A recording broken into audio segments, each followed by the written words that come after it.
Hello, everyone, and welcome back to another episode of the Beef Up Front podcast here on Pick Swap Media. This is your host, Ryan Coyle, joined by our normal co-host for the show, Joe Kmetz, as well as special guest, Luke Schubert-Brown. Welcome back to the show, fellas. We ready to dominate today? Absolutely. Always. All right. Before we get into week 4, can't believe it's week 4 already, so our 5th week of the show, including week 0, we'll go over last week's picks. Not our greatest week on the show, but still serviceable. Don't have Mike's picks in front of us after he made his appearance, but I have me and Joe's. Straight up, I went 2-3, 1-4 against the spread, but 4-1 on the over-unders, 0-1 on the upset special, and 1-0 on my best bet. So hit the best bet back-to-back weeks. That was an 8-9 week. Puts my record to 29, 38, and 1. Not the greatest, but I really dug myself in that hole with that 4-10-1 record in week 0. But week 1, I went 9-8. Week 2, 8-9. Week 3, 8-9. So I'm kind of hovering around that 500 mark. Besides that embarrassing week 0 performance, Joe, you went 9-8 overall last week. So you were 4-1 straight up, 2-3 against the spread, 3-2 with your over under, 0-1 on the upset, and 0-1 on the best bet. That pushes your record. That game was ridiculous. Pushes your record to 33, 32, and 1 for the season overall. But we got another great 5 games of college football on the slate today. A definitely better slate, I think, than last week. We got a bunch of ranked matchups. But we'll start it off with the ACC matchup. We got number 5 Clemson, who comes into the game at 3-0, at number 21 Wake Forest, who's 3-0. 12 o'clock on ABC. Clemson's a 7-point favorite here, over under 55.5. Luke, why don't you start us off with your take on this game? Well, I like Clemson here. I think there's 2 talented quarterbacks facing off in DJ Uiagalelei and Sam Hartman. Both are 2 talented quarterbacks overall, but I think Clemson is the more talented roster here. And Hartman has struggled early completion percentage-wise. I looked it up. He's 62% on the year, which isn't great. He also threw 2 interceptions against Liberty, which put the defense in some tough situations. Obviously, they couldn't really pull that one out. I have Clemson 37, Wake Forest 27. The 7-point spread, though, I feel like kind of gets me. I don't think Clemson should be 7-point favorites in this game. I have them covering, but that's only really because I'm big against going against Vegas spreads. The +7 there kind of schedules me out. Usually when a team's -7, -8, they'll usually cover. So I'm going to go with Vegas on this one, say Clemson -7 and over 55.5. I got Clemson 37, Wake Forest 27. I'll go next. I agree with you here, Luke. I got Clemson covering that 7 and the over hitting as well. I'm going Clemson 33, Wake Forest 24. I'm really surprised to see Clemson as a 7-point favorite in this one. But I dug a lot into the history, which I'll get into in a little bit between these 2 teams, and I can kind of see why. Vegas has to think that Clemson's going to win this one going away. Clemson's defense is loaded, especially up front, and they're really good against the run, allowing only 71 yards per game. But the pass defense isn't that stellar. They allow 243 yards per game, and we know Wake Forest likes to air it out with Sam Hartman, as the Demon Deacons are throwing for a little over 300 yards a game this year. Clemson currently riding a 13-game winning streak in this series, including last year's 48-27 win, where Wake Forest was the 10th ranked team in the country and Clemson wasn't even ranked at the time. So that was pretty surprising to see. Neither team has exactly played murderer's row to start the year, as the opponents on their schedules have been Louisiana Tech, Furman, Georgia Tech, Liberty, Vandy, and VMI. Arguably, Georgia Tech and Vandy, the 2 worst Power 5 teams in college football right now. So this game, in theory, should tell us a lot about both these teams and kind of what we can expect from them going forward. When I saw the game on the schedule, though, for the week, I thought about taking Wake Forest, but I just don't really think they have the juice up front to handle Clemson in this one, especially Clemson's defensive line, which is loaded with future first-rounders. So I'm going to take Clemson to win here and cover, but I think it should be a pretty close game throughout, but Clemson kind of pulls away towards the end. So I'm going to go Clemson -7, over 55.5, with the score being Clemson 33, Wake Forest 24.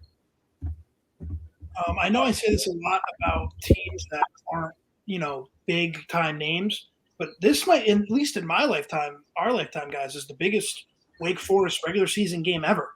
They're hosting Clemson, who, is a lot of people are saying, including myself, to get back to the playoff, one of the best defenses in the country. This is going to be a huge game. Winston-Salem is going to be a great atmosphere. It's going to be a great game day crowd. Game day should have went to this game instead of they're going to Florida, Tennessee. That being said, though, Clemson has really wowed me offensively. They've played 3 tomato cans so far. Georgia Tech stinks. Furman's FCS, and Louisiana Tech isn't that great, even for a G5 team. They started slow against Georgia Tech. They're, like I said, terrible. And they started slow against Louisiana Tech. Both those games ended up pulling away. But I don't really think you could start slow against Wake Forest. They're a definite step up in talent from those two teams, even if Wake Forest hasn't played that many times either. I'm counting last week's game against Liberty kind of as like they were in a look-ahead spot with such a big game happening this week. They ended up winning, and at that point in the game, you're kind of in survive and advance mode. Sam Hartman's still coming back from a blood clot issue where he missed most of preseason camp. I think maybe all of preseason camp, and I think their first game of the season. So that being said, this is going to be his third game back, which is huge when they're trying to get back into game shape, even just getting into the flow of playing football. So I think that's going to be a big plus for the Demon Deacons. And I do think, though, that Clemson's defense is going to score a touchdown, win this game on a late field goal. I do think Wake Forest is going to cover that 7-point spread, though. Joe, you mentioned you think game day should be here. What about Duke at Kansas? Yes, there too. I think game day would be better if they went to more games like that rather than like that game isn't even on the ESPN family of networks. That game's on CBS. They have the ABC game here. I don't know about the Kansas Duke game, but still, imagine it would be nuts if those guys would go nuts if they went to Kansas Duke. There'd be so many fans there. It'd be great. And that's like all the good shows have great crowds. You see, like I know Barstool's there this weekend too. You're going to have a lot of people rather going to Barstool than game day because Barstool you can have a lot more fun at that college football pregame show. But I think Kansas Duke. I need to watch that game, even if it's on my phone. I'm going to find a way to watch that game. Yeah, I think that just screams like a ESPN Plus type game right there. Second game of the week, we are going to the Big Ten now. A lot of 12 o'clock games on our schedule this week. We got 3-0 Maryland, my sleeper team coming into the year, at number 4 Michigan, who's also 3-0. 12 o'clock on Fox. Michigan is a 17-point favorite, over under 62.5. Joe, why don't you start us off with this one? I got Michigan winning this game 35-17. So I think they're going to cover that 17-point spread. And I have the under of 62.5. Yeah, okay, that is the under. Just want to make sure my math didn't suck. Michigan has has played one of the worst non-conference schedules I think that I've ever seen a team play. But also Maryland hasn't exactly played any juggernauts either. They played Buffalo, Charlotte. SMU is a good G5 team, don't get me wrong. But they still got to host SMU. They look pretty good so far. I love Talia Tagovailoa. I just think this Michigan defense is going to be a little bit too much for them to overcome. Maryland's a very talented team, and I don't want to discredit them in any way by saying this, but going into the big house is tough. It is never easy. And I don't know. I just don't see this Maryland offense going into Ann Arbor and having their way with this defense. I think this is going to be one of those games where we're going to look up around halftime and be like, it's a touchdown game, or Maryland might even be leading at the half. But I think Michigan's going to start to pull away in the third quarter and then, shut the door in the fourth. I think they're going to eventually cover the spread. Maybe like a backdoor cover late with like a late touchdown to kind of put it away. Talia, one thing that still kind of worries me about him, he had a lot of games last year where he would just throw a ton of picks and have a ton of turnovers. And, that doesn't just go away over one season. He is capable of having a game like that. And especially against a defense like this, you got to be very careful. Hopefully they prove me wrong because I would love to see Michigan, after that terrible non-conference start, lose. I think that'd be hilarious. But that being said, I just think Michigan just too much talent. I like Michigan to win this one as well, but I'm going to take Maryland to cover. I'm going to go Michigan 38, Maryland 27. So Maryland plus a 17 there, over 62.5 hits. As I touched on a little bit at the beginning there, Maryland was one of my sleeper teams coming into the year. I had them as 3-0 going into this game and kind of viewed this as their litmus test. We'll see really kind of what they are. I wasn't picking them necessarily to be a playoff contender or contend for the Big Ten title overall, but I thought 8-4, 9-3, that would be a really nice year for a team that's hovered around 6-6 for a majority of like the past decade. So even if they do go in and lose this game, if they're able to cover this spread, keep it within like 2 touchdowns, I think that would be a successful game for them just kind of going forward the rest of the season, because there's games on their schedule that they could definitely win and get them to that 8 or 9 win mark. Michigan's been abusing their competition, though, this year, putting up 50 a week, albeit against Colorado State, who definitely a downtime for the program right now. They're usually somewhat solid, but still a blowout there. Hawaii and UConn. I mean, are we serious with that schedule, Nate? What a joke. Get your boy Harbaugh to fix that. I hope Maryland wins outright just because of this crappy schedule that they've played. There's nothing like I can even really evaluate Michigan on this point. We know they're talented. We know they're well coached, but they've only allowed 17 points all year, playing two of the three worst programs probably in the country, and then Colorado State as well. Talia, though, has been balling. He's been completing 78% of his passes to date. I believe he was 68 for 88 when I was looking it up earlier. That's pretty awesome so far through 3 games. The Maryland passing game's legit, and they have some future guys who are going to be playing on Sundays in the NFL, like Raheem Jarrett on that offense. So if one of those guys busts loose for a couple big touchdowns, they definitely could be in this game. I think they come out and catch Michigan off guard since they're playing a real team, a real competition for once. I think I might take the Maryland first half spread in this one. It'll probably be around 8.5 or 9. But the Wolverines, I think, are going to find a way in the second half to kind of just settle in and win the game. But I think Maryland puts up a pretty good fight and finds a way to cover. Yeah, going off what you guys said, especially Joe, going to the big house is not an easy task, especially as a Big Ten opponent. But I do love Taulia Tagovailoa. I think he's shown a lot of really great traits as a developing quarterback over the past 3 seasons. Even though Michigan has one of the best rosters in the country, there's still a challenge this year. This is still a challenge for them. They haven't really went up against, like you guys said, any real competition. I think Michigan, this game's going to get a little bit of a wake-up call. Like you said, early in the game, I think Maryland's going to keep it close, but I think Michigan might pull away a little bit towards the end. But I think Maryland does cover this spread. I have the game 38-31 Michigan and the over 62.5. All right, we go to the Big 12 now for our third game of the week. We got number 17 Baylor, who's 2-1, at Iowa State, who's 3-0. 12 o'clock kick on ESPN, our third 12 o'clock kick. So make sure you're not out too late on Friday. We got a lot of good games early Saturday. Iowa State, this will be on ESPN. Iowa State's 2.5-point favorite, over under 44.5. I'll start off with this one. I'm going to go with Iowa State here at home, 24-21 over Baylor. So we're going to take Iowa State just covering that 2.5 and over 44.5. I remember last year Baylor beating Iowa State this exact week and shaking up the Big 12 as Iowa State was looked at as kind of the favorite last year with Brock Purdy and Breece Hall in the backfield there. And then Baylor kind of came out of nowhere and won the Big 12. I find it impressive with all the turnover Iowa State has had that Campbell has found a way to just keep winning. I think Iowa State is one of the toughest Power 5 jobs in the country, really finding ways to get good football players to go out to freaking Ames, Iowa. I just think that's a tough job. The results really haven't reflected it exactly, but I think Campbell is an outstanding coach. That's why he gets that NFL buzz, I feel every single year. I think this game features 2 of the top 15 coaches in college football in my eyes with Campbell and Aranda. Both these teams have built up strong defensive pedigrees, I think, and that's shown up especially on the ground on their rush defense. Baylor is only allowing 84 yards a game, and ISU's only allowing 60 yards per game on the ground. So I think that could lead to some more aggressive passing attacks from these 2 teams on Saturday. I haven't got the chance to tune in and watch Iowa State yet in the post-Brock Purdy era, but looking up their new quarterback, Hunter Deckers, his stats, he's off to a pretty good start, throwing for about 250 yards per game and has 8 touchdowns through 3 games. So I think Iowa State's going to have revenge on their mind in this one from last year, and they find a way to get the win at home. This is kind of reminds me similar to his last week's spot with Washington being the home favorite against a ranked Michigan State team. I like these home favorites who are unranked, just finding ways to pull off these upsets. So I'm going to go Iowa State 24, Baylor 21, Iowa State 2.5, and over 44.5 barely there. Luke, why don't you take it away for this one? Gotcha. I'm going to go with Baylor in this one. Baylor plus 2.5, under 44.5.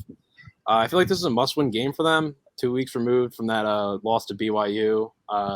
They seem to have a pretty smooth bounce-back game last week and should come out with some fire this week. It's hard to tell the identity of the Iowa State offense this year. Brock has been their lead running back. He's already rushed for almost 300 yards this season and seems to be the workhorse of the offense. But the team has yet to face a ranked opponent, and I think that's going to come back to bite them against in this game. So I think Baylor wins a low-scoring game. Luke, I agree with you that this is a must-win game for Baylor. I think this is also the most important game of the week that no one's going to talk about. I have Baylor winning this game 30-28, and Baylor plus 2.5, and I'm taking the over. That being said, I also think it's a must-win game for Matt Campbell, weirdly enough. Not saying that he's going to be on the hot seat or anything, but Coyle, like you were saying, this is a guy that's praised ever since he's been to Iowa State because he's built up from absolutely nothing to be a decent contender. But like you said, when you look at the results that he's had, his record, it's not that great. He's 42-34 as a head coach, but outside of the COVID year where they went 9-3, he's only 33-31, and he's only won one bowl game. I know bowl games are kind of a crapshoot with guys opting out and stuff, but that's still a stat to kind of keep track of. Last season, they were one of the most disappointing teams in the country by far. Coming into this, they were expected to potentially make the playoff. The Big 12 was the only other conference with the SEC, like according to ESPN, that was projected to get two teams into the playoff with Oklahoma and Iowa State. And then they ended up 7-6. They lost to Clemson in the bowl game. Tough matchup to get in the bowl game, but still, 7-6 after a season like that is not great. And they're 3-0 right now, but I mean, you look at the rest of their schedule. Besides this game, I mean, Kansas, which yes, Kansas is a tough game now at Kansas. At Texas, they host Oklahoma. They have to go to Oklahoma State, and they have to go to TCU, which isn't a bad team. That being said, you kind of start to look at the rest of the season. If Campbell gets another like 7-5, 7-6 year, and this kind of starts to become the trend, this is a guy I think who's going to eventually start to lose some of that luster off of his name, going around in all these big coach, job openings. That being said, though, I don't think Iowa State's going to win this game. I think Baylor got punched in the mouth at BYU, and they know it. A game that they had multiple opportunities to win. I love Dave Aranda. I think he's one of the best coaches in the country. Kind of going against with Matt Campbell. I think Dave Aranda's doing great down at Baylor. That being said, I think Baylor still also has everything in front of them. You look at their schedule.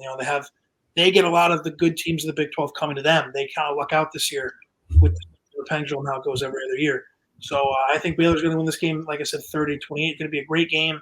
And like I said, this is going to be the game that's getting lost in the shuffle with Clemson, Wake Forest, other games we're going to talk about coming up. I think this is going to be the most important game that no one talks about. Hypothetical here, if just say Iowa State goes 8-4 this year, maybe 9-3, Campbell kind of feels like he's maxed out what he can do there. Do you think you could see him potentially bolting for Nebraska? Absolutely. I mean, Nebraska, too, at the end of the day, I know they haven't been what they've been, but they have a much bigger budget, I'm assuming, than Iowa State. It's still a much more attractive locale due to the history of football. Like, Iowa State has never won a conference championship in football, and they've been playing football since, 1894 or something like that. That's just how, Iowa State has no football tradition whatsoever. That 2020 COVID team might have been the best team in the history of the school. And that's a team that went 9-3. If you look at a team like that, I mean, like you said, if you're kind of starting to see the writings on the wall here where it's like, is this ever going to really happen for me? I could see him bolting for Nebraska because with the resources that they have compared to the resources Iowa State has, he could build them into a legit conference contender every year. All right, we'll go to the SEC now. Finally, out of the 12 o'clock window, we go to that 3:30 SEC game of the week. There's another SEC game on our schedule that you could argue, but this is the CBS one. We got number 20 Florida, who's now 2-1 at number 11 Tennessee, 3-0. 3:30 kickoff on CBS. Tennessee an 11-point favorite, over under 62.5. As of right now, I'm tentatively scheduled to go to Tennessee this weekend for next year, so looking forward to that. Luke, why don't you start us off with your prediction for this one? Sure. I think it's going to be a great matchup. I think it's going to be a lot closer than people think. Florida has not been great offensively through the air this season on paper, but quarterback Anthony Richardson is without a doubt one of the most intriguing young quarterbacks in the country. Early on in the season, he had a great game. First game of the season, great eye-opening game, but really has fallen off since. I think he does come back this week and has a great game.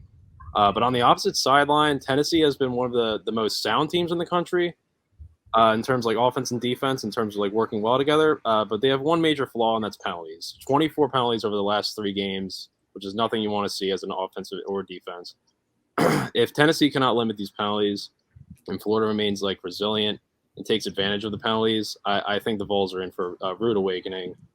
I got Florida 30, Tennessee 27. Florida covers 11.5 outright and under 62.5. All right, Luke with a double-digit upset there. I'm going to take Tennessee in this one. I'm going to take them 37-27 over Florida. So Florida covers at 11. I'm there with Luke on that one. And then we're going to go with the over 62.5. Luke kind of touched on it, but I'll go a little bit more on it. Anthony Richardson had that eye-popping performance against Utah. And then he's kind of came back to earth a little bit and has shown, despite that raw talent and his freakish athleticism that he possesses, he still has a lot of developing to do as a passer. I mean, right now, I don't think he would be worthy of that top overall pick that we're kind of talking about him for. I think he could definitely benefit from another year of playing college football and really honing in on those skills. He's only completed 53 of his passes this year. And I think the line reflects that sure, he can go out there and wow you and have that game like he did against Utah, but I think Vegas is going to bet on him to be more inconsistent as he's kind of shown throughout his brief college career. Vols offense led by Hendon Hooker looking like one of the best teams in the country this year. He's like 25 years old, so he should be balling out, but they're putting up 52 points per game and 553 yards on offense. So big-time stuff there. 2 of those games, though, have been against Akron and Ball State, respectively, and the other game against a Pitt team that isn't looking as strong on defense as years past. Florida going to be one of the tougher defenses I think Tennessee plays all year. Definitely the toughest defense they've played to date. And if Richardson turns in another performance like the Utah game, Tennessee could be on upset alert. I agree with Luke on that one. But I think it is very important to note in this one. I touched on it with the Clemson being on the 13-game win streak against Wake Forest. Florida has won 5 in a row in this series, and they've won 16 out of 17 dating back all the way to 2005. So they've dominated this series flat out. Really have just owned this rivalry in the past 17 years now, I guess. But I don't think they have the juice on offense right now to hang with Tennessee and the consistency. So that's why I'm going to go with Tennessee at home here, 37-27. But Florida plus 11 and over 62.5. I mean, Coyle, you want to talk about domination station? I mean, you ain't kidding. 16-17. That's I did not know that. I know that Florida's been better in the series. I didn't know they were that much better. Mm-hmm. But that being said, I'm going Tennessee 38, Florida 32. I do think this is a put your nuts on the table game for Anthony Richardson. Because like I said when we were talking about him a couple weeks ago when they played Kentucky, I said I could see Anthony Richardson winning a lot of games for Florida, but I could also see him losing some games for Florida. Or Kentucky got lucky to beat South Florida, who is not a good football team. Florida, though, this is a huge rivalry. I think they call it the third Saturday in September. I know because the Tennessee Bama is the third Saturday in October. I think Tennessee fans call this one the third Saturday in September. I could be wrong. I could be way wrong. But that being said, this is a huge game for Tennessee. I mean, you look at their schedule. They got a bye next week, which is huge for them. If they can go 4-0 into the bye, they have at LSU. They could potentially down the road. We could be talking about an undefeated Tennessee hosting Alabama, which would be huge. Knoxville would be a war zone if that were to happen. I still think this could be a very good game this weekend. Hendon Hooker, like you guys said, is looking like also one of the best quarterbacks in the SEC. And Tennessee, I think, is the only real shot to contend with Georgia in the SEC East this year. I think this game is going to kind of show that Tennessee is just a better team than Florida, which I hate to say because this is one of my favorite rivalries in college football because it always comes at like that beginning of conference play season. A couple years ago, I remember Florida winning on the Hail Mary in the Swamp.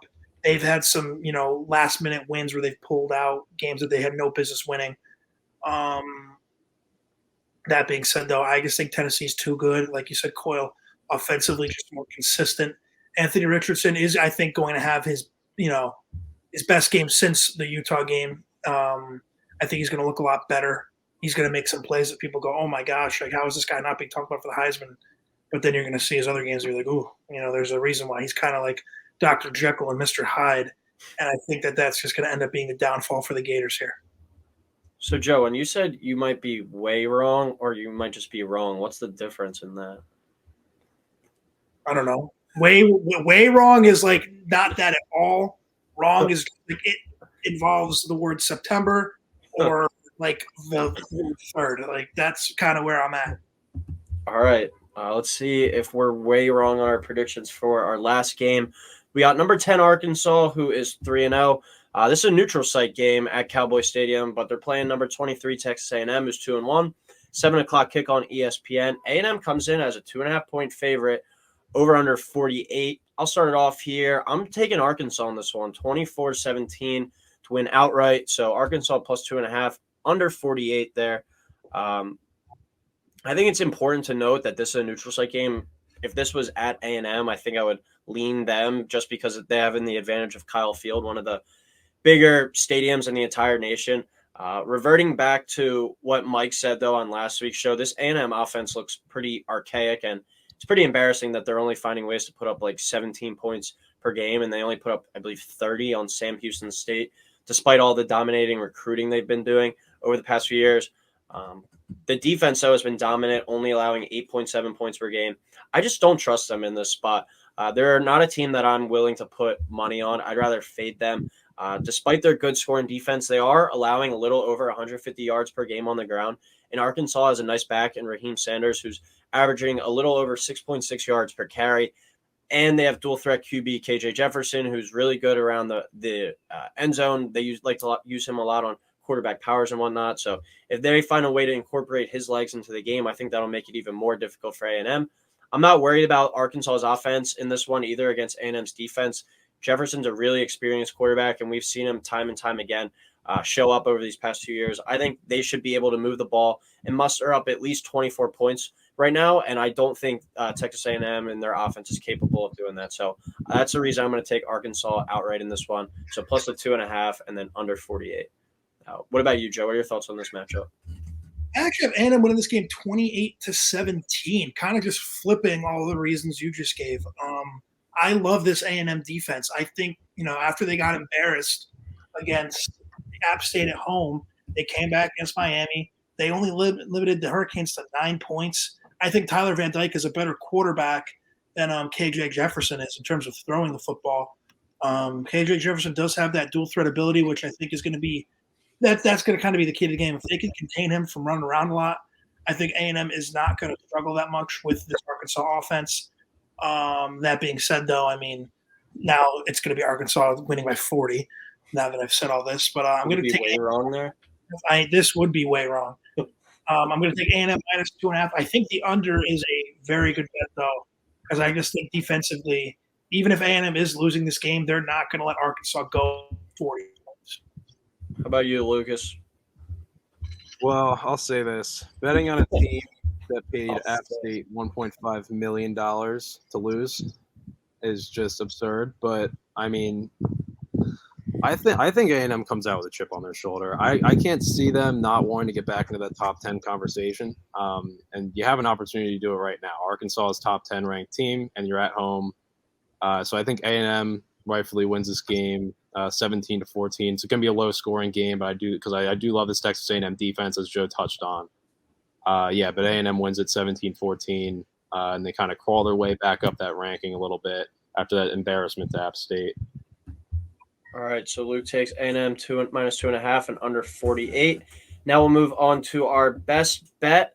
I'll start it off here. I've gone back-to-back weeks hitting by taking games with really high totals and taking the under. They've both hit with ease. I was watching that USC Fresno State game, and that looked like it was going to get murdered the over, and they really slowed down in the second half. So I'm going to keep rolling with this until one of them doesn't hit. I'm going to take under 70.5 this week in the SMU TCU game. Looking at these two teams' schedule, they've played a combined 5 games. It's gone under this total in 4 out of those 5 games. The only one that it went over was TCU versus Tarleton State. So I think you can take that with a grain of salt. I believe that final was like 59-16 or something. So still didn't really even crush the over there. Watch this SMU team play last week. They have a pretty nice offense. Sonny Dykes now at TCU, the former SMU coach. So I think both of these teams are going to know a little bit about each other, which usually tends to play a lower scoring game. The SMU Maryland game was like a 72.5 over under last week. It was only like around, I think the final score might have been 27-24. So not exactly putting up as much points as they thought they would this year, SMU so far. They have a really nice receiver. His last name is Rice. He was making a lot of crazy, like Jerry Rice-esque catches last week. If he has a good game, I could see this over potentially hitting. But I'm going to keep riding with these large total unders. So give me under 70.5 in SMU versus TCU. Joe, what's your best bet of the week? So my best bet of the week, I'm taking Syracuse -9 against Virginia. That game is on Friday night. I have taken a Friday night best bet before that did not hit. However, I think this bet's going to hit.